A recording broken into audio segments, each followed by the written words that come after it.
Action. तो का हाल बा है भाई लोग, तो बात ऐसे बा कि बिल्कुल घर के जैसन बा। तो देखो तो जब फाइनल मेकअप हो चुकल बा तो पूछल देंगे मैडम जी से कि कैसा लागल हमारा मेकअप। हेलो मैम, कैसी हैं आप? Hello, all well. कैसा लगा मेरा makeup? Absolutely gorgeous, and it has just changed the whole look. मतलब hair and makeup, everything. It has given me a new look, which is रुको ना absolutely समीर। hot ठीक है, and अब nice. हिंदी में बोलिए।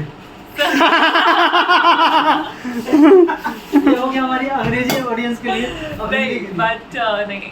पकड़ना। मेकअप सच में बहुत गॉर्जियस लग रहा है, एंड जैसे हेयर में आप देख सकते हैं वो जो बाउंस वीडियो में खुद ही आ रहा हूँ। वीडियो में खुद ही आ रहा हूँ। आ जाओ हाँ अब बताइए। हाँ। सच में मेकअप नहीं जेन्युइनली मेकअप बहुत अच्छा है, and as you can see बहुत ही शार्प लुक दी है उन्होंने, एंड प्लस हेयर के साथ एंड मेकअप एंड एवरीथिंग बिल्कुल एक लग रहा है नई लुक ही आ गई है, and it's looking absolutely wonderful. Kudos to him. Thank you madam. सच में आपको है ही इतनी अच्छी कि बस हो गया। ये भी ठीक है।